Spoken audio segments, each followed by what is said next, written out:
चलो देखते हैं। तो Faraday's law of electromagnetic induction, chapter number 12 electromagnetic induction EMI, important chapter है, छोटा है और बहुत सारे क्वेश्चन इसमें से पूछे जाते हैं, तो इंटरेस्टिंग चैप्टर है। ठीक है, तो Faraday's law of electromagnetic induction first topic हम लोगों का रहेगा इसमें, Faraday's law of electromagnetic induction. अब फैराडेज लॉ ने हम लोगों को क्या बताया था कि जब भी किसी सर्किट के अंदर से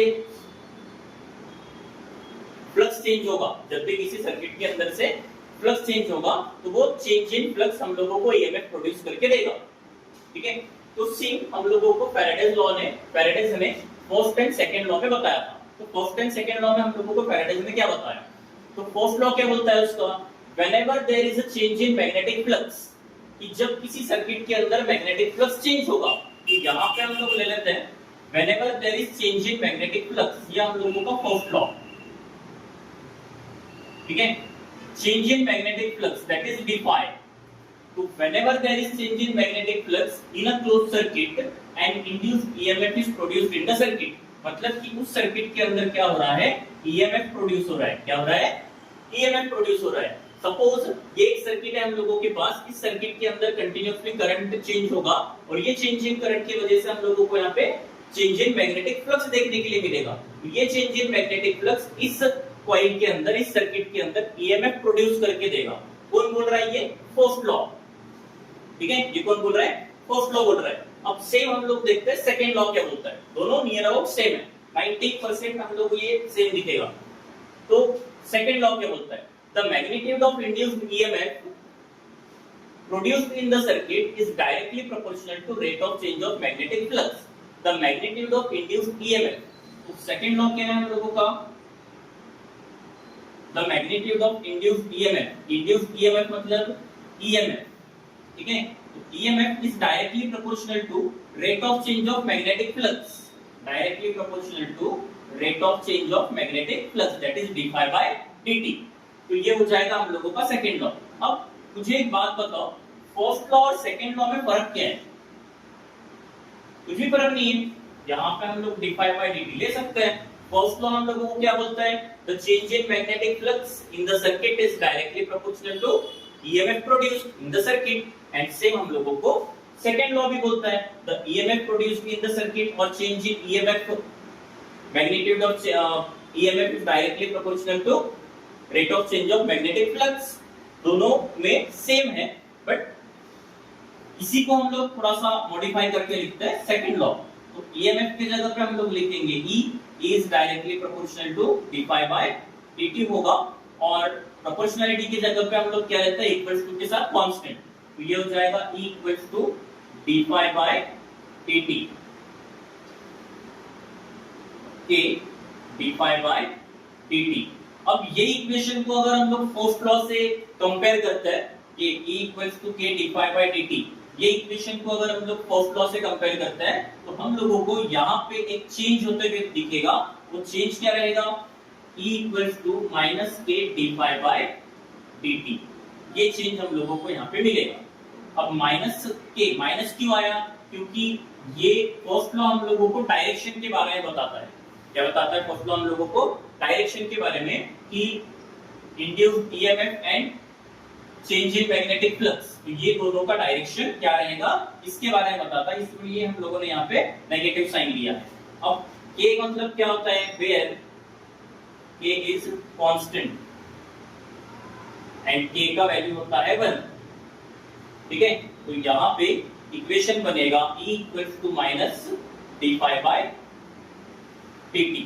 तो नेगेटिव साइन यहाँ पे हम लोगों को क्या बता रहा है, नेगेटिव साइन हम लोगों को यहाँ पे बताएगा कि फ्लक्स और ईएमएफ ये दोनों का डायरेक्शन कैसे रहेगा, अपोजिट रहेगा। ये फर्स्ट लॉ ने हम लोगों को बताया।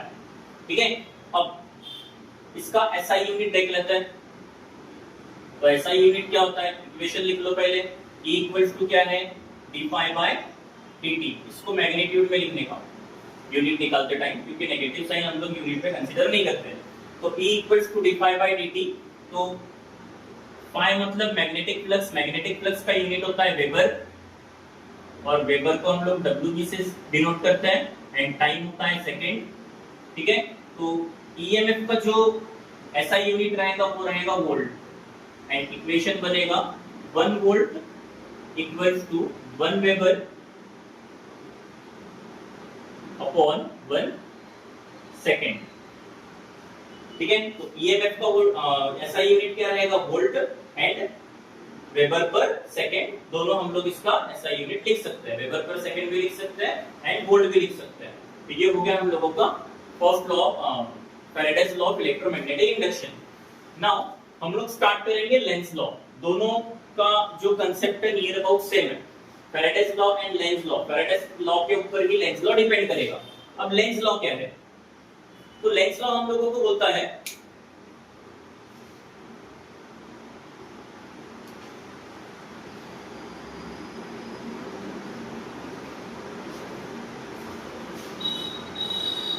तो नेक्स्ट टॉपिक है हम लोगों का लेंज लॉ।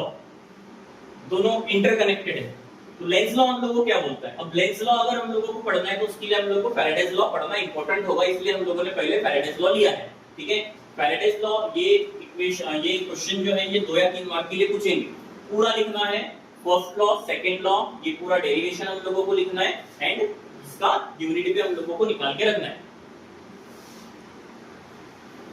ठीक है, ये क्वेश्चन आएगा 2 या 3 मार्क के लिए आता है, कभी 2 मार्क के लिए कभी 3 मार्क के लिए पूछते हैं।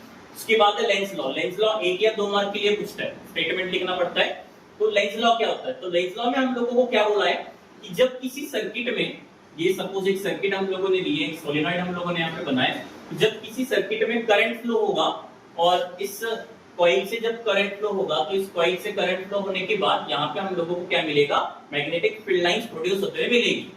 ठीक है, अब यहाँ पे मैग्नेटिक फील्ड लाइंस प्रोड्यूस हो रही है, क्या हो रही है, यहाँ पे मैग्नेटिक फील्ड लाइंस प्रोड्यूस हो रही है। तो ये जो मैग्नेटिक फील्ड लाइंस है, ये मैग्नेटिक फील्ड लाइंस के अपोजिट में, मतलब इस सर्किट के अपोजिट में यहाँ पे अगर हम लोग कहीं पे मैग्नेट रखते हैं, क्या रखना है हम लोगों को, यहाँ पे कहीं पे मैग्नेट अगर रखता है, सपोज एक मैग्नेट हम लोग यहाँ पे प्लेस करते हैं,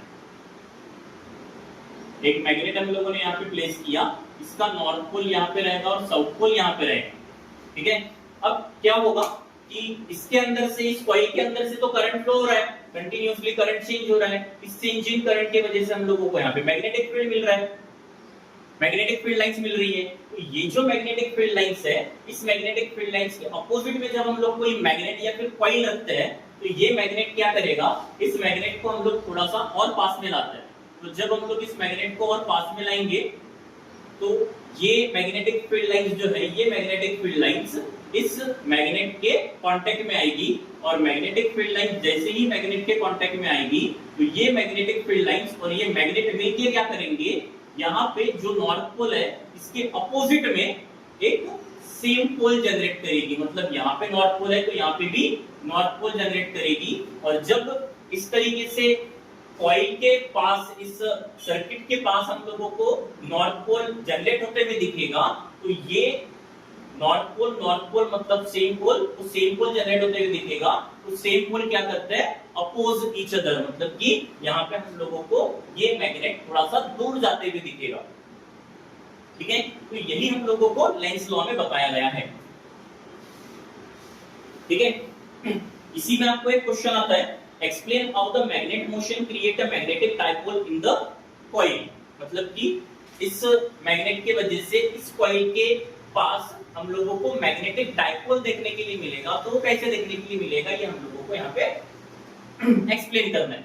तो क्या करेंगे, सेम जो यहाँ पे हम लोगों ने कॉइल लिए सोलेनॉइड के अराउंड, जब करंट फ्लो होगा, करंट चेंज होगा, तो ये चेंजिंग करंट की वजह से हम लोगों को यहाँ पे मैग्नेटिक फील्ड लाइंस देखने के लिए मिलेगी,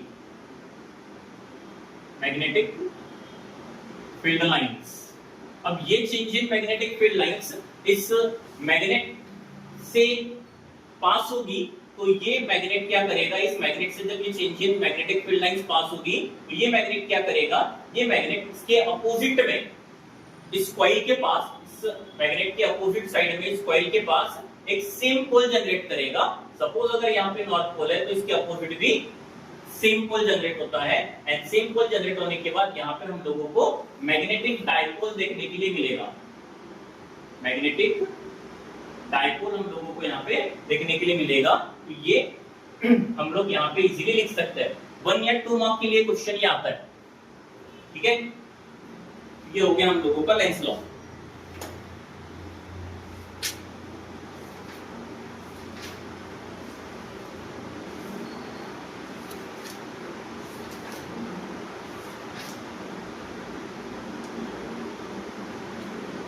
Faraday's law reveals a profound connection. Moving a magnet induces an electric current. Change is the key to generating electricity. Faraday's law shows that moving a magnet near a coil induces an electric current. Move it faster and you get more voltage. But Lenz's law states this current always opposes the change. Nature fights back to maintain balance. तो next topic है हम लोगों का self inductance. Important topic है.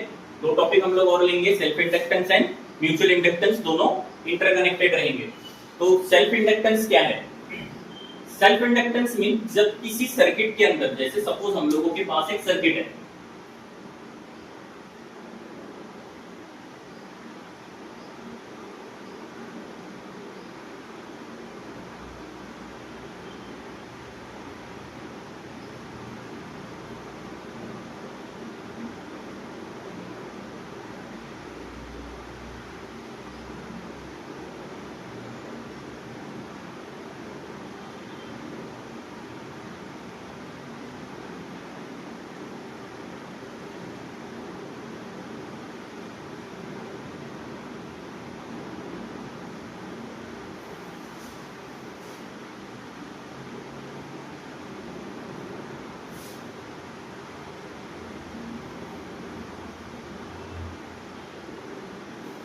Suppose ये coil है हम लोगों के पास और इस कॉइल से क्या होगा? करंट फ्लो होगा. तो सेल्फ इंडक्टेंस क्या बोलता है? सेल्फ मतलब कि खुद से वहां पे कुछ तो भी चेंजेस हो रहे हैं. तो जब इस कॉइल के अंदर से करंट फ्लो होगा और ये करंट हम लोगों को कंटिन्यूअसली चेंज इन करंट के फॉर्म में मिलेगा. इसके फॉर्म में मिलेगा, चेंज इन करंट के फॉर्म में मिलेगा. तो this change in current is responsible to produce the magnetic flux in the circuit itself. समझे क्या? यहां से जो करंट फ्लो होने वाला है, ये change in current continuously coil के अंदर रहेगा, तो यहां पे हम लोगों को करंट मिलेगा. तो ये जो चेंज इन करंट रहेगा, ये change in current is responsible to produce magnetic flux itself. ठीक है? तो इसको हम लोग बोलेंगे सेल्फ इंडक्टेंस. अब यहां पे हम लोग इक्वेशन बनाएंगे, phi is directly proportional to I. मतलब कि जितना ज्यादा फ्लक्स या फिर जितना ज्यादा करंट इस कॉइल के अंदर चेंज होगा, तो इस change in current is directly proportional to magnetic flux produced in the coil. ठीक है? अब phi is directly proportional to I. तो सेल्फ इंडक्टेंस को हम लोग डिनोट करते हैं L से. अब प्रोपोर्शनलिटी को हटा के हम लोग क्या लेंगे? कांस्टेंट. ठीक है? इक्वल टू एन कांस्टेंट आता है. phi is equal to L. I हम लोग लिखेंगे एंड L मतलब होता है where L is self inductance.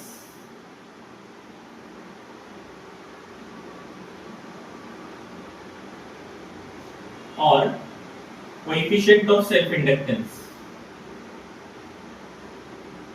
Coefficient of self inductance. ठीक है? तो ये हो जाएगा हम लोगों का सेल्फ इंडक्टेंस के लिए. अब इसका डेरिवेशन देखते हैं. तो इस इक्वेशन को क्या करेंगे? पहले इसको इक्वेशन 1 दे देते हैं. Now this equation is written. ये इक्वेशन को हम लोग क्या करेंगे? L के फॉर्म में लिखेंगे. तो द सेल्फ इंडक्टेंस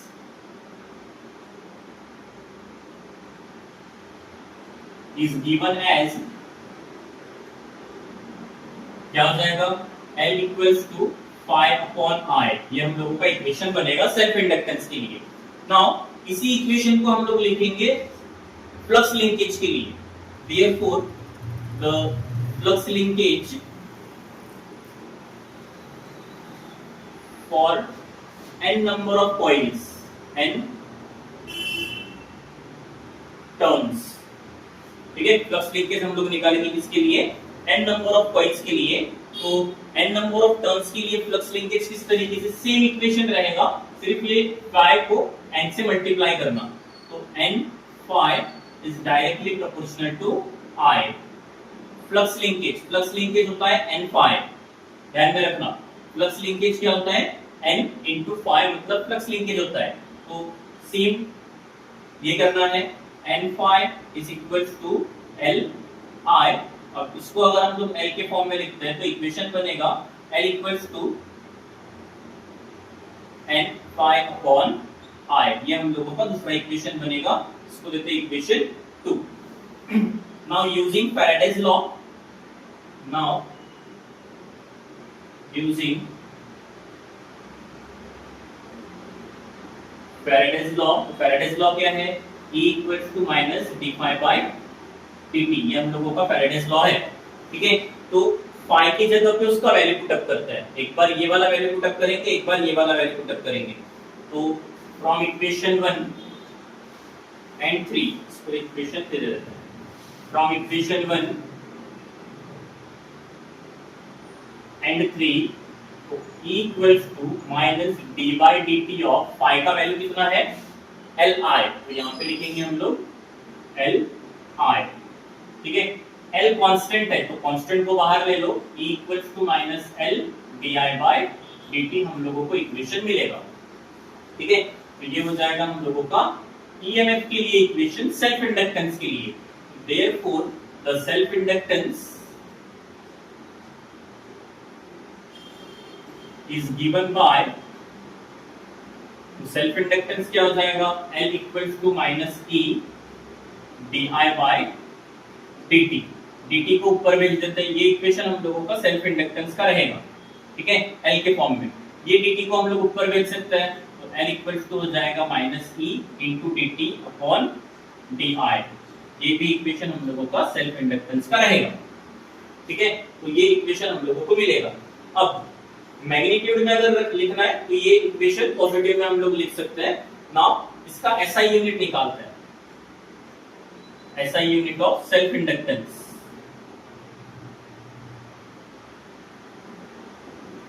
ठीक है। तो सेल्फ इंडक्टेंस का SI यूनिट निकालेंगे, पहले इक्वेशन लिख लो, L equals to minus E dt by di by dt, dt by di minus नहीं रहेगा क्योंकि यूनिट निकाल रहे हैं। तो E मतलब क्या होता है? EMF, EMF का यूनिट होता है वोल्ट, अभी थोड़ी देर पहले देखे थे। टाइम मतलब सेकंड, टाइम का SI यूनिट, और करंट मतलब एम्पियर। तो वोल्ट सेकंड पर एम्पियर होता है हेनरी, क्या होगा? हेनरी, मतलब सेल्फ इंडक्टेंस का यूनिट क्या हो जाएगा? हेनरी, वोल्ट सेकंड पर एम्पियर, या फिर हम लोग उसको हेनरी बोल सकते हैं। एक और यूनिट हम लोग उसका ले सकते हैं, क्या ले सकते हैं? एक और unit 1 henry equals to 1 volt 1 second upon 1 ampere. हम लोग इस तरीके से भी इसका यूनिट लिख सकते हैं और इसको डिफाइन भी कर सकते हैं, ठीक है। 1 हेनरी इक्वल्स टू, एक और हम लोग चेंज इसके अंदर करेंगे, वोल्ट पर एम्पियर। वोल्ट पर एम्पियर मतलब होता है, वोल्ट अपॉन एम्पियर मतलब होता है यहाँ पे ओहम। तो 1 henry equals to ohm second भी होगा, क्या हो जाएगा? ओहम सेकंड, क्योंकि वोल्ट पर एम्पियर, वोल्ट अपॉन करंट जो होता है ये होता है ओहम, तो ओहम इनटू सेकंड हो जाएगा हम लोगों का 1 हेनरी, ठीक है। तो 1 हेनरी ये म्यूचुअल सेल्फ इंडक्टेंस का यूनिट। उसके बाद 1 वोल्ट सेकंड पर एम्पियर, ये भी म्यूचुअल सेल्फ इंडक्टेंस का यूनिट रहेगा, एंड ओहम सेकंड ये भी सेल्फ इंडक्टेंस का एक यूनिट रहेगा। 3 यूनिट हम लोगों ने यहाँ पे देखे, ठीक है। तो ये हो गया हम लोगों का सेल्फ इंडक्टेंस। इसके बाद हम लोग देखेंगे कुछ क्वेश्चंस इसी से रिलेटेड हम लोगों के रहेंगे, कुछ क्वेश्चंस इसके देख लेते हैं, ठीक है। ये क्वेश्चन आएगा 2 या 3 मार्क के लिए, पूरा लिखना पड़ेगा स्टेटमेंट से लेके तो SI यूनिट डायमेंशन तक।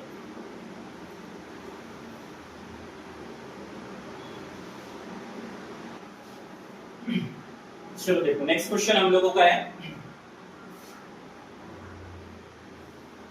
देखो नेक्स्ट क्वेश्चन हम लोगों को बोला है सेल्फ इंडक्टेंस के ऊपर ही हम लोगों का क्वेश्चन है। Show that the self inductance of an electrical circuit plays the same role as played by mass in mechanical motion. मतलब कि self inductance and mechanical motion, mechanical motion का मतलब होता है काइनेटिक एनर्जी। तो काइनेटिक एनर्जी में, kinetic energy का formula क्या है? Half mv²। काइनेटिक एनर्जी का फार्मूला क्या है? Half mv²। तो kinetic energy means mechanical motion. तो काइनेटिक एनर्जी में जो रोल मास प्ले कर रहा है, काइनेटिक एनर्जी में जो रोल मास प्ले कर रहा है या फिर मैकेनिकल मोशन में जो रोल मास प्ले कर रहा है, सेम रोल किसी इलेक्ट्रिकल सर्किट में सेल्फ इंडक्टेंस का भी होगा। मतलब कि जब कोई इलेक्ट्रिकल सर्किट का हम लोग एग्जांपल लेते हैं तो जो रोल यहाँ पे मास का रहेगा, सेम रोल यहाँ पे किसी इलेक्ट्रिकल सर्किट में सेल्फ इंडक्टेंस का भी होगा, ये हम लोगों को शो करना है। ठीक है, तो क्या बोला है हम लोगों को, एक बार क्वेश्चन एक बार अच्छे से समझ लो, क्वेश्चन समझने के बाद हम लोग उसको इजीली डिराइव कर सकते हैं कोई भी क्वेश्चन।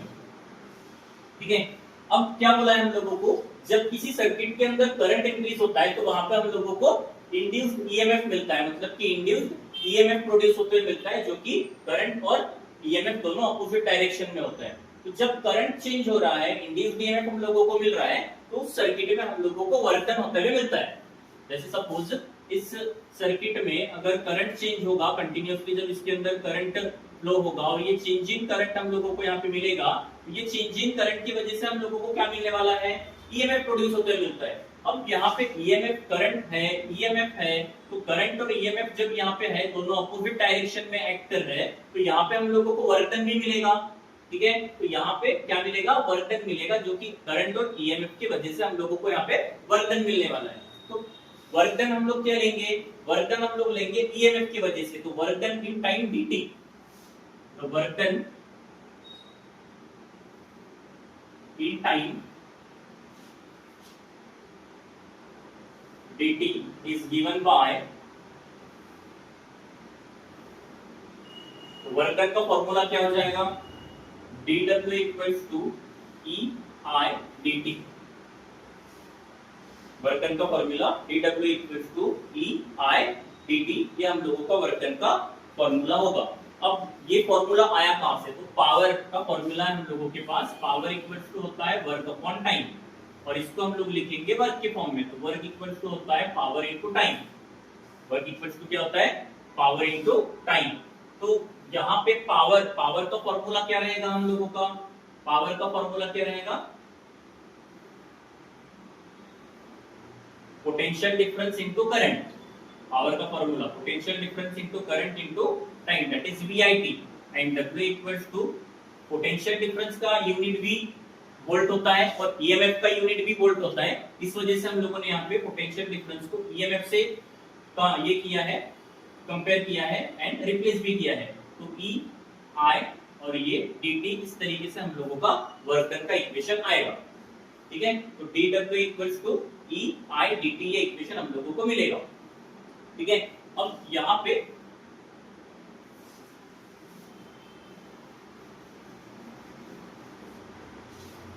जब भी ऐसे फॉर्मूलेस तुम लोगों को दिखेंगे जो मैं साइड में लिखता हूँ, तो ये फॉर्मूलेस मार्जिन के ऊपर तुम लोग नोट कर लिया करो, इक्वेशन कहां से आया पता चलता है। ठीक है, तो क्या करना है, E का वैल्यू हम लोगों को पुट अप करना है, E मतलब EMF, तो EMF हम लोगों ने कितना निकाले, थोड़ी देर पहले जो हम लोगों ने EMF निकाले थे, बट E इक्वल्स टू क्या होता है, -L di/dt, ये हम लोगों का EMF है। तो यहाँ पे E की जगह पे उसका वैल्यू पुट अप करते हैं, then dw equals to E के जगह पे -L di/dt I dt, I into dt, क्या करेंगे, ये dt से dt को कैंसिल कर दो, क्या बचेगा हम लोगों के पास, dw equals to -L I di, -L I di, ये हम लोगों का dw मतलब वर्क डन रहेगा। अब यहाँ पे हम लोगों को क्या चाहिए, यहाँ पे हम लोगों को टोटल वर्क डन चाहिए कि हम लोगों को टोटल वर्क डन कितना मिलेगा। तो टोटल वर्क डन के लिए हम लोग क्या करेंगे, टोटल वर्क डन निकालने के लिए इस इक्वेशन को इंटीग्रेट करना है। क्या करेंगे, इस इक्वेशन को इंटीग्रेट, तो the total work done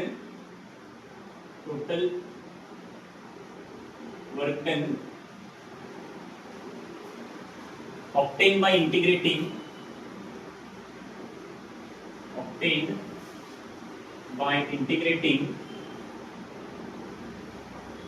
above equation, so integral of dw equals to minus integral of -E -L I dt, ये हो जाएगा हम लोगों का इंटीग्रेशन कर लिए। अब dw का इंटीग्रेशन होता है w, इक्वल्स टू कांस्टेंट को बाहर लो, कांस्टेंट का इंटीग्रेशन नहीं होता, minus L integral of I dt। तो आई dt का इंटीग्रेशन होता है आई स्क्वायर अपॉन 2, जैसे x dx का इंटीग्रेशन x स्क्वायर अपॉन 2 होता है, वैसे आई dt का इंटीग्रेशन आई स्क्वायर अपॉन 2 होगा। तो w equals to minus L I square upon 2, ये हम लोगों का इक्वेशन मिलेगा। ठीक है, इस इक्वेशन को थोड़ा सा अरेंज कर लेते हैं। तो w equals to minus half L I square, ये हम लोगों का वर्क डन अपने को मिलेगा। तो इतना वर्क डन मिलने के बाद वर्क डन कितना मिला, w equals to half minus half L I square. तो ये वर्क डन जो हम लोगों ने निकाले, इसी वर्क डन को एज अ पोटेंशियल एनर्जी हम लोग स्टोर करके रखते हैं। यहाँ पे लिखेंगे हम लोग this work done is stored in the form of potential energy।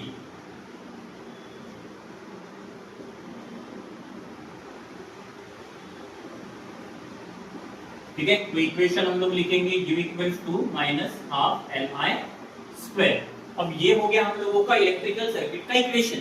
ठीक है, इस इक्वेशन को काइनेटिक एनर्जी वाले इक्वेशन से कंपेयर करते हैं, मतलब मैकेनिकल मोशन। तो इसको लेते हैं equation 1 and the kinetic energy that is mechanical motion is given by, तो क्या है mechanical motion, kinetic energy equals to half mv square, इसको लेते हैं इक्वेशन 2। तो electrical circuit and mechanical motion में मास को अगर हम लोग कंपेयर करते हैं, या फिर इक्वेशन 1 और इक्वेशन 2 को अगर हम लोग कंपेयर करते हैं, तो जो रोल काइनेटिक एनर्जी या फिर मैकेनिकल मोशन में मास का है, सेम रोल इस इलेक्ट्रिकल सर्किट में एल का भी है, मतलब सेल्फ इंडक्टेंस का भी है। ठीक है, तो यहाँ पे जो क्वेश्चन में हम लोगों को दिया था, सेम हम लोगों को यहाँ पे लिखना है। तो यहाँ पे हम लोग लिखेंगे hence the self inductance is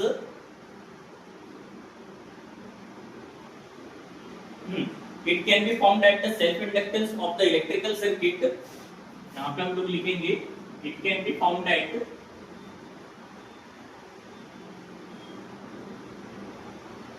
comparing equation 1 and 2,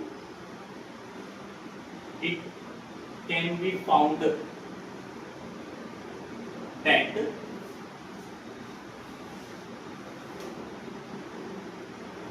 the self inductance of the electrical circuit, the self inductance of the electrical circuit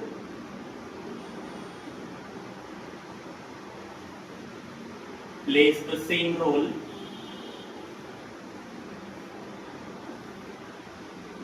as played by mass in mechanical motion। ठीक है, तो इक्वेशन 1 और इक्वेशन 2 को compare करने के बाद हम लोगों को ये पता चलता है कि मैकेनिकल मोशन मतलब काइनेटिक एनर्जी में जो रोल मास प्ले कर रहा है, सेम रोल इस इलेक्ट्रिकल सर्किट में इंडक्टेंस भी शो करेगा। ठीक है, ये इंपॉर्टेंट क्वेश्चन है, इसको अच्छे से करके रखो। तो नेक्स्ट डेरिवेशन हम लोगों का इंपॉर्टेंट डेरिवेशन है ये, derive an expression for inductance per unit length near the middle of long solenoid. क्या बोला है, expression for inductance per unit length. तो इंडक्टेंस को हम लोग डिनोट करते हैं कैपिटल एल से, एंड पर यूनिट लेंथ मतलब कि स्मॉल एल। तो इंडक्टेंस पर यूनिट लेंथ ये हम लोगों को डेरिवेशन निकालना है, कहां पे, near the middle of long solenoid, मतलब कि सोलेनॉइड के, ये सपोज सोलेनॉइड हम लोगों को दिया है, इस सोलेनॉइड के बीच में near the middle of long solenoid, यहां पे हम लोगों कहीं पे तो भी एक L upon L self inductance per unit length हम लोगों को निकालना है। ठीक है, तो सोलेनॉइड बोला है, फॉर्मूला सोलेनॉइड का लगेगा। ठीक है, क्वेश्चन एक बार अच्छे से पढ़ लेना, क्वेश्चन पढ़ने के बाद हम लोगों को पता चल जाएगा कि फॉर्मूले कौन कौन से लगते हैं। सेम इसके बाद हम लोग न्यूमेरिकल्स भी लेने वाले हैं, तो न्यूमेरिकल का वीडियो जो है ये डिफरेंट बनेगा। क्योंकि ये बहुत ज्यादा लेंथी वीडियो बन रहा है। तो न्यूमेरिकल्स जब हम लोग लेंगे तो आप लोगों को न्यूमेरिकल्स में बहुत दिक्कत जाती है, तो न्यूमेरिकल बताऊंगा मैं किस तरीके से आपको सॉल्व करना है। तो न्यूमेरिकल में आपको दिक्कत नहीं जाएगी, एक बार अच्छे से देख लेना कि कहां से मैं किस तरीके से न्यूमेरिकल सॉल्व करवाता हूं। और एक बार न्यूमेरिकल सॉल्व आप लोगों को जम गया बर्कली टेक्निक से, तो आपको बहुत इजीली न्यूमेरिकल में आप स्कोर कर सकते हो, क्योंकि आउट ऑफ 70 30 मार्क्स के न्यूमेरिकल्स हर साल पूछते हैं। 30 मार्क्स के न्यूमेरिकल्स हर साल एवरेज बनता है इसका 30 मार्क्स के न्यूमेरिकल्स हर साल पूछे जाता है। अब मुझे ये भी हम लोग ये भी बताते हैं, मैंने हर साल आप लोगों को वीडियो के थ्रू हर साल ये बताया हो कि किस चैप्टर से कितने न्यूमेरिकल्स आते हैं और कौन सा चैप्टर न्यूमेरिकल के लिए आपको करना है। तो उसी चैप्टर से न्यूमेरिकल्स करना, जो चैप्टर में आपको बताऊंगा उसी चैप्टर के न्यूमेरिकल्स आते हैं बोर्ड के पेपर में, ठीक है। तो पिछले साल भी बताया था, उसके पहले भी मैंने बताया था, सेम चैप्टर के न्यूमेरिकल्स उतरे थे। एंड उतने भी न्यूमेरिकल्स अगर आप करते हो तो आपको 30 नहीं 30 तो 28 25 इजीली आप लोग न्यूमेरिकल के अंदर स्कोर कर सकते हो। आउट ऑफ 30 32 35 मार्क्स के न्यूमेरिकल्स आते हैं बोर्ड के पेपर में। अगर आपको 25 30 मार्क्स न्यूमेरिकल में मिल जाते हैं, मतलब आधे मार्क्स हम लोगों को यहीं पे मिल जाता है न्यूमेरिकल्स में, और न्यूमेरिकल्स ही हम लोगों को स्कोर करवा के देता है फिजिक्स के अंदर, ठीक है। तो पूरा वीडियो देखना इसके लिए, न्यूमेरिकल के लिए। जो नेक्स्ट वीडियो हम लोग आएगा हम लोगों का वो न्यूमेरिकल के ऊपर रहेगा। एंड एक टॉपिक हम लोगों का बाकी है magnet coil system. Magnet coil system, तो ये टॉपिक भी हम लोग उसी के अंदर कवर करेंगे। मैग्नेट कॉइल सिस्टम ये इंपॉर्टेंट टॉपिक है, बहुत इंपॉर्टेंट टॉपिक है, 4 मार्क के लिए क्वेश्चन पूछते हैं इसका। तो ये टॉपिक और कुछ न्यूमेरिकल्स जो इंपॉर्टेंट न्यूमेरिकल्स रहेंगे वो न्यूमेरिकल्स भी हम लोग नेक्स्ट वीडियो में देखेंगे। इसका पार्ट 2 आएगा, ठीक है। इलेक्ट्रोमैग्नेटिक इंडक्शन का पार्ट 2 आएगा, उसमें रहेगा। तो चलो देखो क्या बोला है, inductance per unit length near the middle of solenoid हम लोगों को निकालना है। तो सबसे पहले इंडक्टेंस का जो फॉर्मूला हम लोगों ने लिए सेल्फ इंडक्टेंस का, तो सेल्फ इंडक्टेंस का फॉर्मूला लेते हैं। The self inductance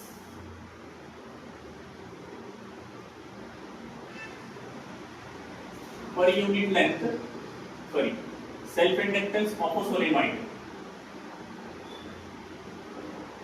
self inductance का फॉर्मूला क्या है, N equals to minus N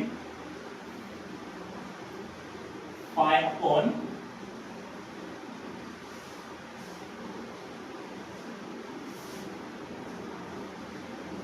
self inductance का फॉर्मूला क्या है हम लोगों का, N equals to N phi upon I। ये हम लोगों का सेल्फ इंडक्टेंस का फॉर्मूला रहेगा, ठीक है। यहाँ पे N मतलब नंबर ऑफ टर्न्स, phi मतलब मैग्नेटिक फ्लक्स है, I means current flowing through the solenoid. इसको इक्वेशन 1 दे दो, ठीक है। अब क्या करना है हम लोगों को, इसमें से कुछ टर्म्स बाहर निकालते हैं, जैसे N phi मतलब क्या होता है, मैग्नेटिक फ्लक्स लिंकेज। तो N phi, therefore the flux linkage of solenoid is, flux linkage क्या होता है, N phi equals to, N मतलब क्या होता है, small n into L। N मतलब क्या होता है, small n into L, and phi means flux, flux मतलब क्या है, B into A, magnetic field into area. ये रहेगा हम लोगों का N phi। यहाँ पे इसका वैल्यू पुट अप करते हैं, इसको देते हैं इक्वेशन 2। तो इक्वेशन 1 में N phi की जगह पे ये N phi का वैल्यू पुट अप करेंगे। फ्रॉम इक्वेशन 1 and 2 क्या मिलेगा हम लोगों को, L equals to N phi की जगह पे ये इक्वेशन पुट अप करो, N L B into A upon I। इसको दे दो इक्वेशन 3। नाउ हम लोगों को बोला है सोलेनॉइड, ठीक है। तो हम लोग क्या करेंगे, मैग्नेटिक फील्ड यूज करेंगे सोलेनॉइड का। Therefore the magnetic field of a solenoid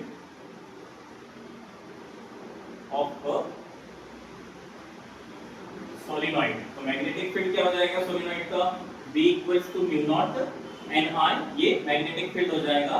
इसको दे दो equation 4। From equation 3 and 4 B के जगह पे mu naught N I put up करो। From equation 3 and 4 L equals to N L, B की जगह पे क्या हो जाएगा mu naught N I into A upon ये आई एज इट इज, यहाँ से आई कैंसिल करो, क्या मिलेगा हम लोगों को L equals to n into N, N का square L mu naught A, ये हम लोगों को इक्वेशन मिलेगा। हम लोगों को क्या बोला था, इंडक्टेंस पर यूनिट लेंथ निकालना है, ठीक है। तो क्या करेंगे हम लोग, यहाँ पे ये जो L है ये L को डिवाइड में लेके चलते हैं, तो ये हो जाएगा L upon L equals to mu naught A N square, ये इक्वेशन हम लोगों को मिलेगा, ठीक है। अब एरिया की जगह पे अगर हम लोगों को रेडियस दिया है तो इक्वेशन थोड़ा सा चेंज हो जाएगा, therefore L upon L equals to mu naught N square, area की जगह पे हम लोग लिखेंगे पाई आर स्क्वायर, एरिया की जगह पे क्या लिखेंगे पाई आर स्क्वायर, एंड वही अगर ये रहा रेडियस अगर नहीं है और डायमीटर अगर हम लोगों को दिया है तो इक्वेशन चेंज हो जाएगा, L upon L equals to mu naught N square pi D square upon 4। तो इस तरीके से हम लोगों का ये self inductance per unit length near the middle of solenoid, इस तरीके से हम लोगों का इक्वेशन आएगा। ये भी इक्वेशन वैलिड है, ये भी इक्वेशन वैलिड है, ये भी इक्वेशन वैलिड है, ठीक है।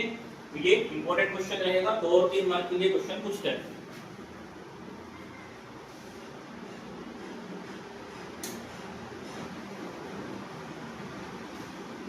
तो नेक्स्ट टॉपिक हम लोग यूज करेंगे म्यूचुअल इंडक्टेंस। जैसा सेल्फ इंडक्टेंस हम लोगों ने देखे थे, सेम म्यूचुअल इंडक्टेंस रहेगा, बट म्यूचुअल इंडक्टेंस में हम लोग क्या करते हैं, 2 कॉइल्स यूज करते हैं। सेल्फ इंडक्टेंस में एक ही कॉइल था, एक ही कॉइल में करंट चेंज हो रहा था और उसी चेंज इन करंट की वजह से हम लोगों को वहां पे magnetic flux and EMF produce होते हुए मिल रहा था। बट यहाँ पे 2 कॉइल हम लोग यूज करते हैं, एक कॉइल पूरी तरीके से रियोस्टेट बैटरी की वगैरह सब रहेगा, मतलब कि इस कॉइल में से करंट फ्लो होगा, एक कॉइल में से करंट फ्लो होगा और एक कॉइल में से करंट फ्लो नहीं होगा। इसमें हम लोगों ने कोई भी ऐसा डिवाइस नहीं लगाया जिसकी वजह से ये इस कॉइल के अंदर, मतलब कॉइल 2 के अंदर करंट फ्लो होने वाला है। तो यहाँ पे सिर्फ हम लोगों ने एक मिली एमीटर यूज किया है, जहां से जब इसके अंदर से करंट फ्लो होगा तो हम लोगों को पता चलेगा कि यहाँ पे करंट फ्लो हो रहा है। तो वो करंट मेजर करने के लिए हम लोगों ने यहाँ पे मिली एमीटर यूज किया, ठीक है। तो क्या करेंगे हम लोग म्यूचुअल इंडक्टेंस में, तो जब इस कॉइल के अंदर से, कॉइल 1 के अंदर से जब करंट फ्लो होगा तो ये कॉइल 1 क्या करेगा, इसमें से जब करंट फ्लो होने वाला है, इस कॉइल 1 के अंदर से जब करंट फ्लो होगा तो ये करंट इस तरीके से हर वो कॉइल से मूव करेगा। तो जब इसमें से करंट फ्लो होने वाला है तो चेंजिंग करंट, ये चेंजिंग करंट यहाँ पे क्या करेगा, मैग्नेटिक फील्ड लाइंस प्रोड्यूस करेगा। क्या करेगा यहाँ पे, मैग्नेटिक फील्ड लाइंस या फिर मैग्नेटिक लाइंस ऑफ फोर्स, ये यहाँ पे प्रोड्यूस करेगा। और ये जो मैग्नेटिक लाइंस ऑफ फोर्स, जितना ज्यादा करंट इस कॉइल में से फ्लो होगा उतना ज्यादा मैग्नेटिक लाइंस ऑफ फोर्स हम लोगों को यहाँ पे देखने के लिए मिलेगी। अब जितनी ज्यादा मैग्नेटिक लाइंस ऑफ फोर्स हम लोगों को यहाँ पे देखने के लिए मिलेगी, ये मैग्नेटिक लाइंस ऑफ फोर्स जब दूसरे कॉइल में, दूसरे कॉइल के सेकंड कॉइल के कांटेक्ट में आएगी तो इस मैग्नेटिक लाइंस ऑफ फोर्स की वजह से, मैग्नेटिक लाइंस ऑफ फोर्स की वजह से या फिर मैग्नेटिक फील्ड लाइंस की वजह से हम लोगों को दूसरे कॉइल में कुछ तो भी मैग्नेटिक फ्लक्स प्रोड्यूस होते हुए दिखेगा, ठीक है। तो यहाँ पे हम लोगों का इक्वेशन सेम इक्वेशन बनेगा कि इस कॉइल के चेंज इन मैग्नेटिक फ्लक्स की वजह से, कॉइल 1 के चेंज इन मैग्नेटिक फ्लक्स की वजह से, जैसे फाई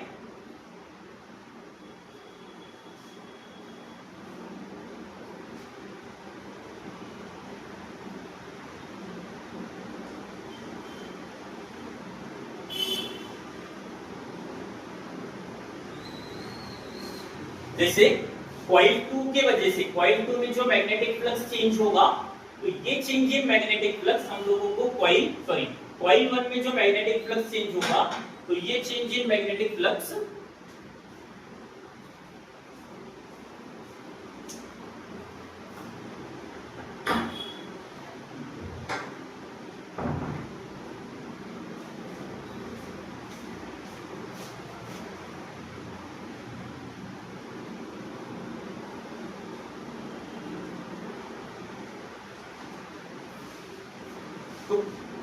कॉइल 1 में जो मैग्नेटिक फ्लक्स चेंज होगा तो ये चेंज इन मैग्नेटिक फ्लक्स हम लोगों को कॉइल 2 में करंट प्रोड्यूस करके देगा, ठीक है।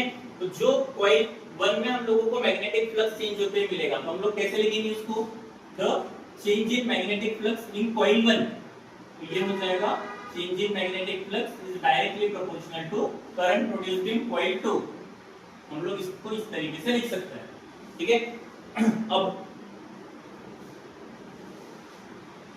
सेम हम लोग इसका वाइस वर्सा भी कर सकते हैं कि अगर कॉइल 2 में जब मैग्नेटिक फ्लक्स चेंज होगा तो हम लोगों को यहाँ पे कॉइल 1 में मैग्नेटिक करंट प्रोड्यूस होते हुए मिलेगा। मतलब कॉइल 2 में जब मैग्नेटिक फ्लक्स चेंज होगा, चेंज इन मैग्नेटिक फ्लक्स जब हम लोगों को कॉइल 2 में मिलेगा, ये change in magnetic flux coil 1 में हम लोगों को करंट प्रोड्यूस करके देगा। तो ये इक्वेशन हम लोग यहाँ पे लिखते हैं। कॉइल 2 में जब चेंज इन मैग्नेटिक फ्लक्स हम लोगों को देखने के लिए मिलेगा, ये चेंज इन मैग्नेटिक फ्लक्स हम लोगों को फर्स्ट कॉइल में करंट चेंज होते हुए मिलेगा, चेंज इन मैग्नेटिक फ्लक्स की वजह से, कॉइल 2 की वजह से। सेम इसका वाइस वर्सा भी हो सकता है, मतलब कॉइल 1 में जब मैग्नेटिक फ्लक्स चेंज होगा तो ये चेंज इन मैग्नेटिक फ्लक्स हम लोगों को कॉइल 2 में मैग्नेटिक करंट प्रोड्यूस करके देगा, ठीक है। तो वाइस वर्सा हम लोग कर सकते हैं, तो ये हो जाएगा phi 2 1 is directly proportional to I1 and phi 2 1 equals to M I1। ये इक्वेशन बनेगा हम लोगों का मैग्नेटिक म्यूचुअल इंडक्टेंस का। अब इसको म्यूचुअल इंडक्टेंस के फॉर्म में लिखते हैं, तो M मतलब हो जाएगा mutual inductance, where M is mutual inductance और coefficient of mutual inductance, coefficient of mutual inductance. तो इसको म्यूचुअल इंडक्टेंस के फॉर्म में लिखते हैं, therefore the mutual inductance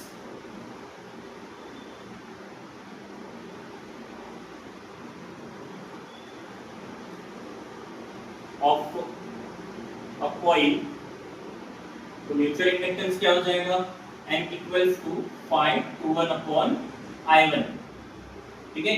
M equals to phi 2 1 upon I1, इसको इक्वेशन 1 में देते हैं।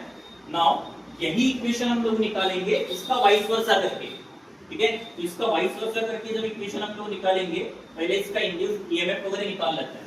तो यूजिंग फैराडेज लॉ, यूजिंग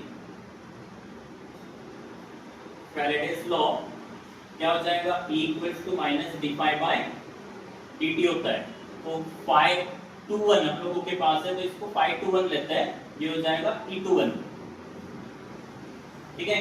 तो ये E21 equals to minus d by dt of phi 2 1। phi 2 1 कितना है हम लोगों का, M I1, ये M I1, M को बाहर निकाल लो, E इक्वल्स टू क्या मिलेगा, E21 equals to minus M di1 by dt। ये हम लोगों का इक्वेशन बनेगा किसके लिए, EMF 21 के लिए, ठीक है। ये EMF बना हम लोगों का। अब सेकंड लेते हैं, इसी का वाइस वर्सा करता है, तो वाइस वर्सा करेंगे हम लोग इसका। तो वाइस वर्सा में क्या मिलेगा हम लोगों को, the when the current I2 flows through coil 2,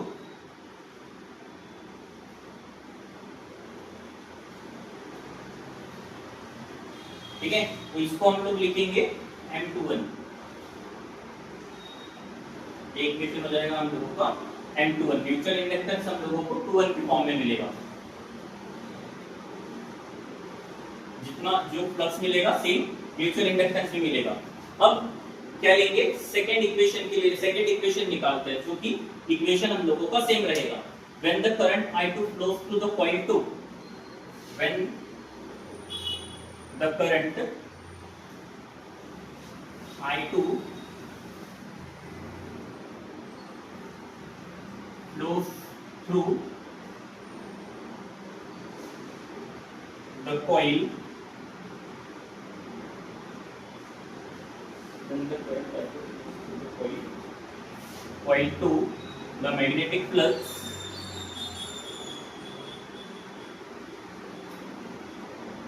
phi12, तो मैग्नेटिक फ्लक्स कितना मिलेगा हम लोगों को, phi12। सेम इक्वेशन रहेगा, क्या रहेगा हम लोगों का, phi12 is directly proportional to I2 and phi12 equals to M I2, तो m के फॉर्म में लिखो इसको m12 equals to phi12 upon I2। Same इसको हम लोग क्या करेंगे, जे यहाँ पे जो हम लोगों ने लिखा है सेम वहां पे रहेगा, और फैराडेस लॉ के फॉर्म में अगर हम लोग इसको लिखते हैं ईएमएफ हम लोगों को मिलेगा E12 इक्वल्स टू, ये इक्वेशन हम लोगों को लिखना है -M12 d I2 upon dt। यही इक्वेशन हम लोगों का, सेम इक्वेशन हम लोगों का यहाँ पे ही बनेगा। अब E12 एंड E21 में म्यूचुअल इंडक्टेंस हम लोगों का सेम है, M21 एंड M12, मतलब कि जो म्यूचुअल इंडक्टेंस हम लोगों को यहाँ पे मिलेगा सेम म्यूचुअल इंडक्टेंस हम लोगों को यहाँ पे मिलेगा। तो हम लोग ऐसा लिख सकते हैं therefore M equals to M12 equals to M21, mutual inductance same रहेगा। ठीक है, दोनों कंडीशन में हम लोगों का म्यूचुअल इंडक्टेंस सेम रहेगा। अब इसका एसआई यूनिट अगर निकालना है तो एसआई यूनिट निकालने के लिए ऑलरेडी हम लोग सेल्फ इंडक्टेंस का एसआई यूनिट देख चुके हैं। सेम एसआई यूनिट इसका रहेगा, जैसा हम लोगों ने सेल्फ इंडक्टेंस का निकाले वैसा ही सेल्फ म्यूचुअल इंडक्टेंस का भी रहेगा। ठीक है, हेनरी, दोनों का हेनरी होता है। एंड इसी इक्वेशन को अगर म्यूचुअल इंडक्टेंस के फॉर्म में लिखते हैं तो म्यूचुअल इंडक्टेंस के फॉर्म में इक्वेशन क्या हो जाएगा, therefore the mutual inductance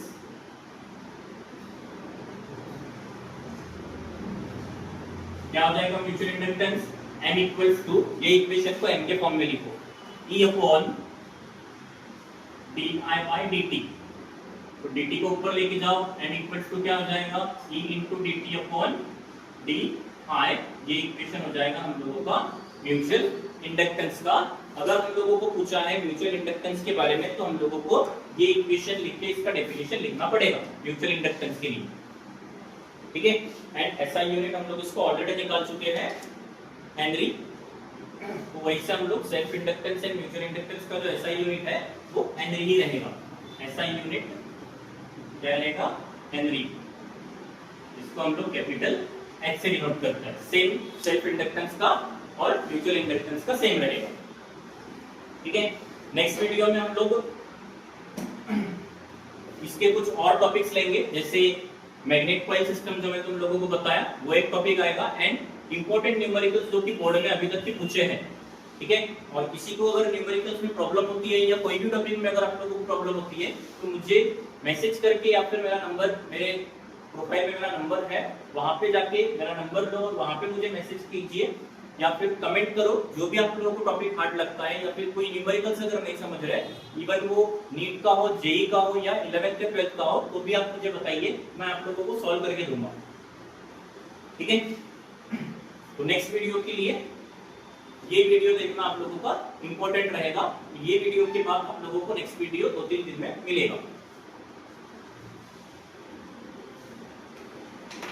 ठीक है, तो ऐसे ही न्यू वीडियोस के लिए आप लोग चैनल को सब्सक्राइब करके रखो। आप लोग अपने फ्रेंड्स को बताओ, जितने भी आपके फ्रेंड्स 11th 12th या फिर जेईई नीट की प्रिपरेशन कर रहे हैं, हर किसी को आप बता सकते हो। मैं आपको हर वो क्वेश्चन के अंदर, हर वो टॉपिक के अंदर आप लोगों की मदद करने वाला हूँ। ठीक है, तो हर किसी को, अपने फैमिली, अपने फ्रेंड्स में आप लोग मेरा चैनल शेयर कर सकते हो। आपके हर वो डाउट में क्लियर करके दूंगा। Thank you. चैनल को सब्सक्राइब करके रखो एंड शेयर करके रखो।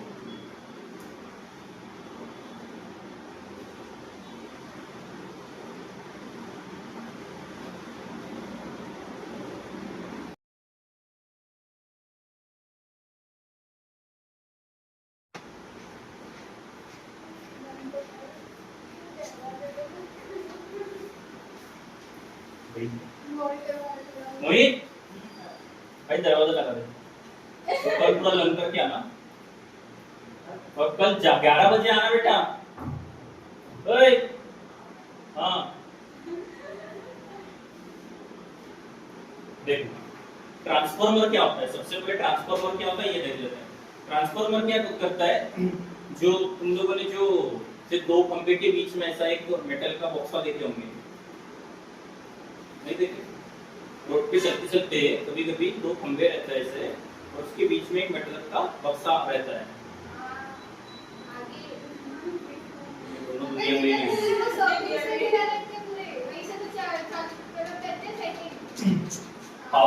पावर स्टेशन जो होते हैं ना, बड़े बड़े पावर हाउस, वहां से जो इलेक्ट्रिक ये जो वायर होता है ना बाहर के, तो ये जो इलेक्ट्रिक वायर के अंदर जो करंट आएगा या फिर वो जो वोल्टेज आता है, वो पावर हाउस से पहले कहाँ पे आएगा,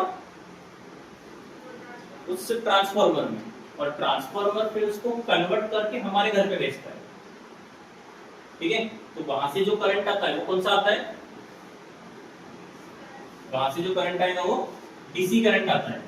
कौन सा करंट आता है, डीसी करंट आता है। और हमारे घर पे वो आते आते क्या हो जाता है, एसी, मतलब कि डीसी करंट कहां से आएगा, पावर हाउस से। पावर हाउस से वो कहां पे आएगा, ट्रांसफार्मर में। कहां पे आएगा, ट्रांसफार्मर, और ट्रांसफार्मर फिर उसको कन्वर्ट करके कहां पे भेजता है, हमारे घर पे भेजता है, जो कि एसी में कन्वर्ट करेगा। क्या में कन्वर्ट करेगा, एसी में कन्वर्ट करेगा।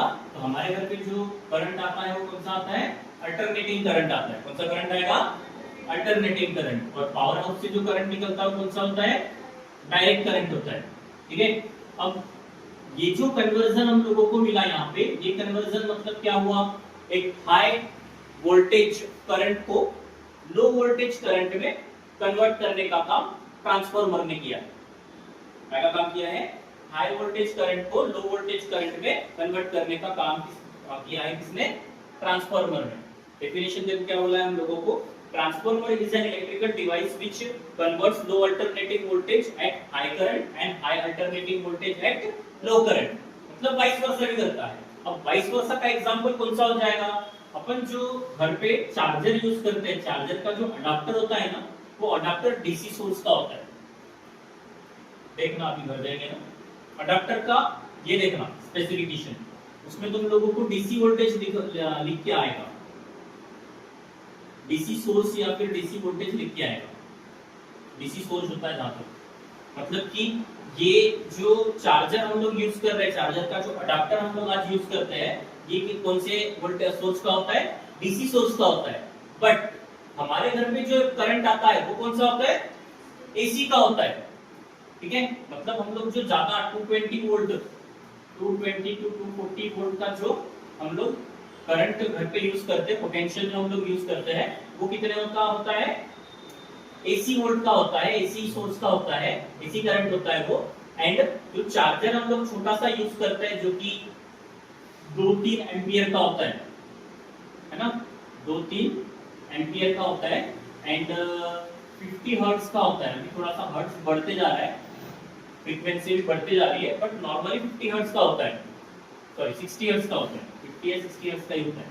तो ये चार्जर हम लोग डीसी वोल्टेज या फिर डीसी सोर्स के ऊपर यूज करते हैं। उसके अंदर भी ट्रांसफार्मर होता है, उसके अंदर ट्रांसफार्मर होता है। वो ट्रांसफार्मर इस अडाप्टर को डीसी से एसी में कन्वर्ट करता है। में कन्वर्ट करेगा, डीसी से एसी में कन्वर्ट करता है, और फिर हम लोग अपना मोबाइल चार्ज इजीली कर सकते हैं। अगर हम लोग इस वोल्टेज के ऊपर चार्ज करेंगे ना, तो मोबाइल फूट जाएगा। इस वजह से हम लोगों का जो चार्जर होता है वो डीसी सोर्स का होता है। ठीक है, तो ट्रांसफार्मर क्या करेगा, हाई अल्टरनेटिंग वोल्टेज को लो अल्टरनेटिंग वोल्टेज में कन्वर्ट करेगा, या फिर उसका वाइस वर्सा भी होगा। ठीक है, उसके बाद प्रिंसिपल। अब कल हम लोगों ने म्यूचुअल इंडक्शन देखे थे, और कि नहीं, हाँ, तो ट्रांसफार्मर भी क्या है, ट्रांसफार्मर म्यूचुअल इंडक्शन के प्रिंसिपल के ऊपर डिपेंड करेगा। कौन से प्रिंसिपल के ऊपर डिपेंड करेगा, म्यूचुअल इंडक्शन के प्रिंसिपल के ऊपर ये डिपेंड करता है।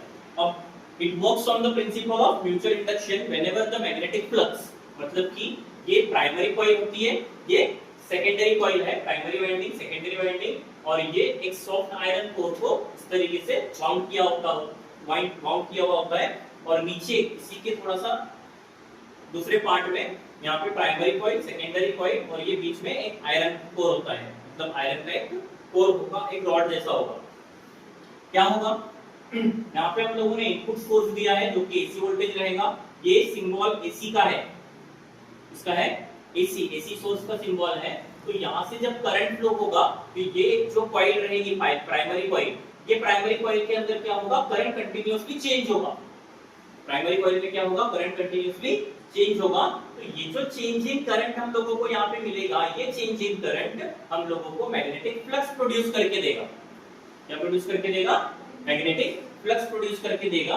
तो यही हम लोगों को म्यूचुअल इंडक्शन के प्रिंसिपल में हम लोगों ने कल देखे थे कि एक कॉइल की वजह से दूसरे कॉइल में क्या होता है, एक कॉइल में जब करंट चेंज हो रहा है दूसरे कॉइल में क्या होगा, मैग्नेटिक फ्लक्स प्रोड्यूस होता है। ठीक है, तो सेम हम लोगों को यहाँ पे भी मिलेगा कि जब प्राइमरी वाइंडिंग में करंट फ्लो होगा तो ये कंटिन्यूअसली हर वो कॉइल से क्या होगा, जब करंट फ्लो होगा तो यहाँ पे हम लोगों को कंटिन्यूअसली करंट चेंज होते हुए मिलेगा।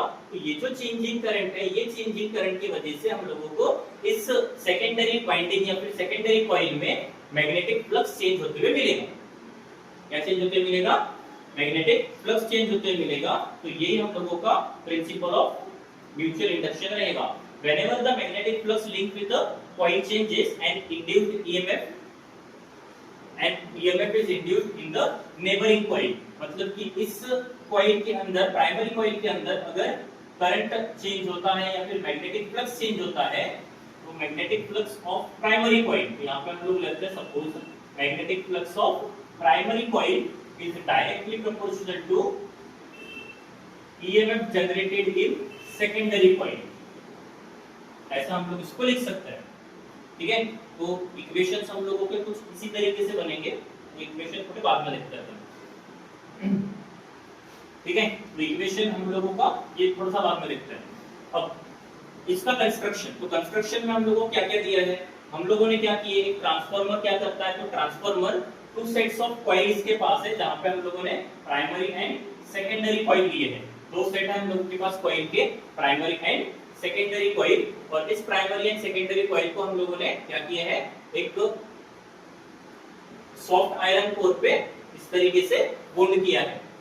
अब प्राइमरी कॉइल में हम लोगों ने क्या किए, एसी सोर्स या फिर एसी वोल्टेज हम लोगों ने यूज किए, जहां पे इस जिससे प्राइमरी कॉइल में क्या होगा, करंट फ्लो करेगा और यहाँ पे हम लोगों को कुछ तो भी इसका आउटपुट मिलेगा। तो ये आउटपुट वाला लोड रहेगा। ठीक है, बाकी ये आयरन कोर वगैरह वो इसी का एक पार्ट रहेगा।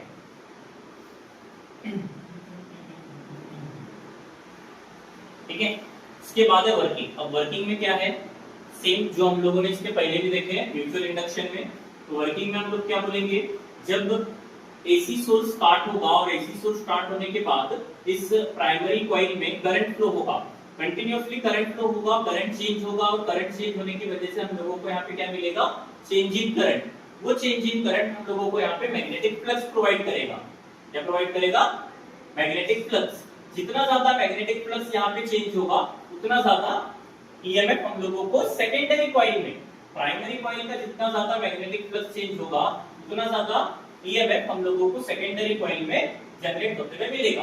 तो magnetic flux of primary coil is directly proportional to EMF in secondary coil, ऐसा हम लोग लिख सकते हैं। तो हम लोगों के पास दो कॉइल है, एक प्राइमरी एंड एक सेकेंडरी। तो प्राइमरी कॉइल में जब मैग्नेटिक फ्लक्स चेंज होगा और सेकेंडरी कॉइल में ईएमएफ इंड्यूस्ड होगा, तो इसका वाइस वर्सा भी तो होगा ना। प्रिंसिपल में हम लोगों ने वही देखे थे ट्रांसफार्मर के कि प्राइमरी कॉइल से जो होगा सेम सेकेंडरी कॉइल से भी हो सकता है, वाइस वर्सा भी हो सकता है। तो हम लोग क्या करेंगे, the induced EMF produced in the primary and secondary coil, the induced EMF produced in the primary and secondary coil. तो पहले प्राइमरी कॉइल के लिए अगर हम लोगों को लेना है, हम लोगों ने क्या बोले, इंड्यूस्ड ईएमएफ। तो क्या करेंगे, पहले ई वाला इक्वेशन हम लोग रखते हैं। तो क्या हो जाएगा, ये EP primary coil EP is directly proportional to D phi by DT. ये इक्वेशन हम लोगों को मिलेगा। ठीक है, प्राइमरी कॉइल के लिए। तो अकॉर्डिंग टू फैराडेज लॉ हम लोगों का इक्वेशन क्या हो जाएगा, EP is direct EP equals to minus d phi by dt। तो प्राइमरी कॉइल में EMF जनरेट हो रहा है, तो सेकेंडरी कॉइल में क्या होगा, फिर मैग्नेटिक फ्लक्स, क्या होगा मैग्नेटिक फ्लक्स, तो ये हो जाएगा सेकेंडरी कॉइल का मैग्नेटिक फ्लक्स, ठीक है। इसको ले लो इक्वेशन 1। सेकेंडरी कॉइल के लिए देखते हैं, अभी सेकेंडरी कॉइल के लिए देखते हैं, तो ये हो जाएगा ES equals to minus d phi by dt, तो ये सेकेंडरी के लिए है, यहाँ पे क्या हो जाएगा प्राइमरी, इसको देते हैं इक्वेशन 2।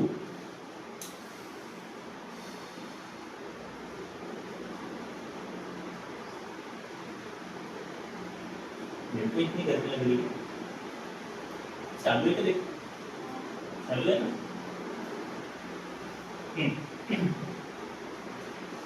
क्या करेंगे, ये जो इक्वेशन है ना, इसको नंबर ऑफ टर्न्स के लिए रखते हैं, यहाँ पे जो कॉइल के नंबर ऑफ टर्न्स है तो इसको भी नंबर ऑफ टर्न्स के फॉर्म में रखते हैं। ये हो जाएगा minus N D phi S by D T, और यहाँ पे भी minus N D phi by D T.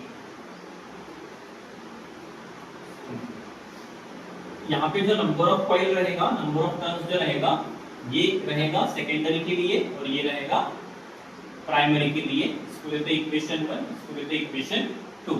क्या करना, इक्वेशन 1 को इक्वेशन 2 से डिवाइड करो, डिवाइडिंग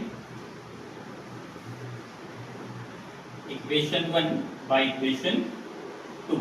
तो इक्वेशन 1 क्या है हम लोगों का, EP equals to minus NS d phi by dt upon minus NP EP upon ES equals to, ये हो गया EP के लिए और ये ES के लिए। तो ES इक्वल्स टू क्या है, minus NP d phi by dt। यहाँ से d phi by dt cancel हो जाएगा, क्या बचेगा हम लोगों के पास, EP upon ES equals to minus minus cancel NS upon NP। ये इक्वेशन को रहने दो ऐसे ही, इसको रहने दो ऐसे ही, इसको देते हैं इक्वेशन 3। अब क्या करना, आइडियल ट्रांसफार्मर की कंडीशन यूज करना। क्या करेंगे हम लोग, आइडियल ट्रांसफार्मर की कंडीशन यूज करेंगे। तो आइडियल ट्रांसफार्मर की कंडीशन क्या हो जाएगी,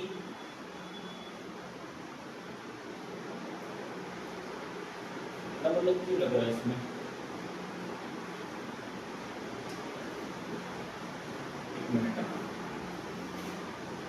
number of coils, number of turns primary coil में है और ये में हम लोगों को प्राइमरी कॉइल में मिल रहा है। यहाँ पे जो नंबर ऑफ टर्न्स रहेगा ये प्राइमरी कॉइल में रहता है, यहाँ पे सेकेंडरी कॉइल में।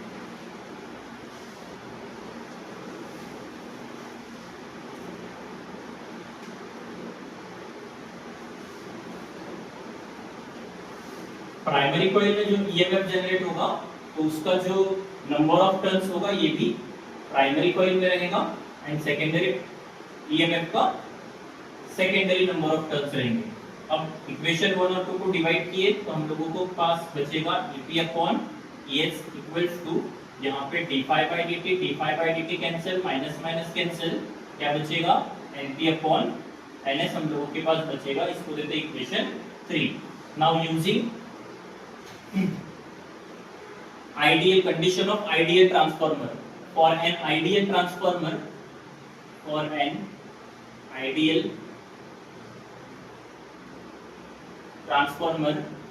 transformer में हम लोग क्या बोलते हैं, input voltage, input power equals to output power. तो इनपुट पावर मतलब हम लोगों का प्राइमरी एंड आउटपुट मतलब हम लोगों का सेकेंडरी। तो प्राइमरी के लिए हम लोग क्या करेंगे, EP IP equals to, secondary के लिए ES IS। फॉर्मूला में तुम लोगों को ऑलरेडी बताया हो, पावर का फॉर्मूला था ये, हाँ पावर का फॉर्मूला है E power equals to VI। ये फॉर्मूला है। V मतलब पोटेंशियल होता है, इसका यूनिट वोल्ट होता है, और E का भी यूनिट वोल्ट होता है, इस वजह से V को E से रिप्लेस किया है। ठीक है, वो फॉर्मूला हम लोगों का बना P इक्वल्स टू EI, और यही फॉर्मूला हम लोगों ने यहाँ पे यूज किया है, EI, input power and output power. अब क्या करना, इसको देते हैं इक्वेशन, नहीं पहले एक काम करते हैं, E को E के नीचे डालो, I को I के नीचे लेके जाओ, क्या मिलेगा इक्वेशन हम लोगों को, EPES, यहाँ पे भी EPES है, पूरा करके EP upon ES equals to IS upon IP, IS upon IP, इसको तो इक्वेशन 4। अब क्या होगा, इक्वेशन 4 को इक्वेशन 3 से कंपेयर करते हैं। Now from equation 3 and equation 4, from equation 3 and 4, तो इक्वेशन 3 क्या है हम लोगों का, EP upon ES equals to NP upon NS, EP upon ES equals to NP upon NS, और यहाँ पे EP अपॉन ES मतलब क्या है, IS अपॉन IP, तो ये हो जाएगा equals to IS upon IP।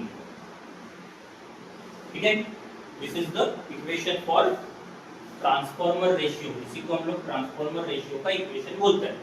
ठीक है,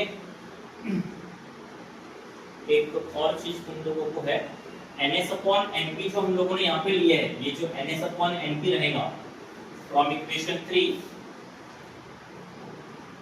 from equation 3, the ratio of NS, the ratio of NS upon NP is called transformer ratio।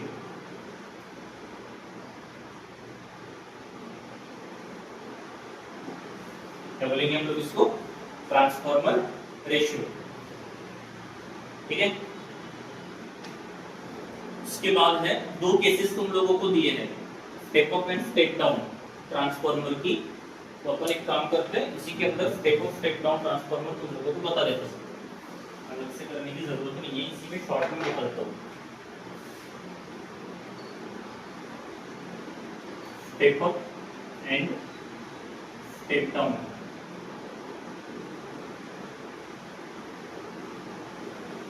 दो टाइप के ट्रांसफॉर्मर होते हैं, एक होता है स्टेप अप ट्रांसफॉर्मर और एक होता है स्टेप डाउन ट्रांसफॉर्मर।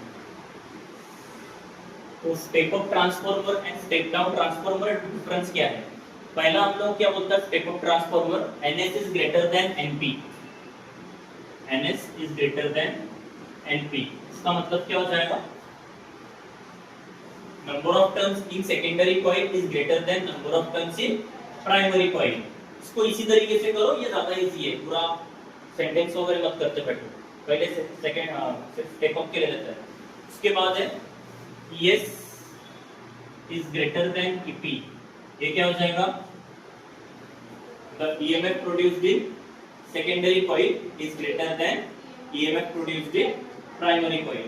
ठीक है, एंड ट्रांसफॉर्मर रेशियो जो हम लोगों ने ये लिए NS upon NP, transformer ratio that is NS upon NP that is equal to K equal to 1, NS upon NP को K से भी डिनोट करता है। ठीक है, तो step up transformer NS upon NP मतलब ट्रांसफॉर्मर रेशियो कितना हो जाएगा, 1 हो जाएगा, एंड प्राइमरी कॉइल जो है ये थिक वायर से बना हुआ रहेगा, सेकेंडरी कॉइल जो है ये थिन वायर से बना हुआ रहेगा। इसमें primary coil made of thick coil या फिर thick wire and secondary coil made of thin wire.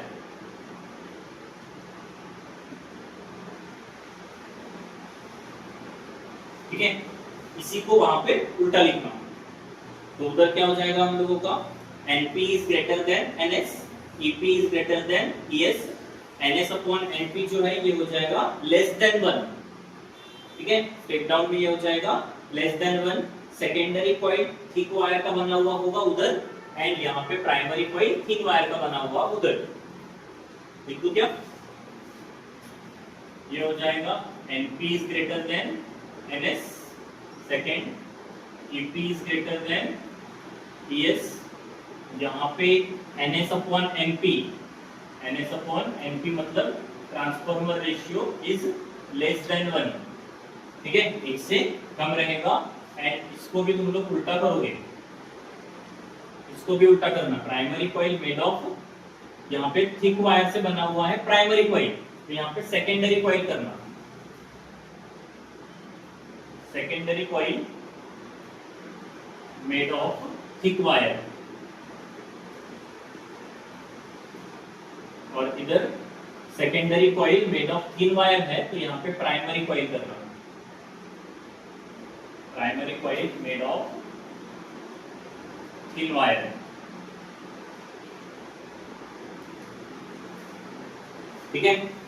Step up transformer और स्टेप डाउन ट्रांसफार्मर का डिफरेंस बिटवीन बहुत बार पूछा है। लेटेस्ट में ये 2023-24 में कुछ नहीं पूछा था, उसके पहले 19 में, 20 में और 23-24 में कुछ नहीं पूछा था। तो ये क्वेश्चन बहुत बार पूछा है। ये चैप्टर में से सबसे favourite chapter transformer, self inductance, mutual inductance के ऊपर ये क्वेश्चंस आते हैं, और एक है फैराडेज लॉ, ठीक है।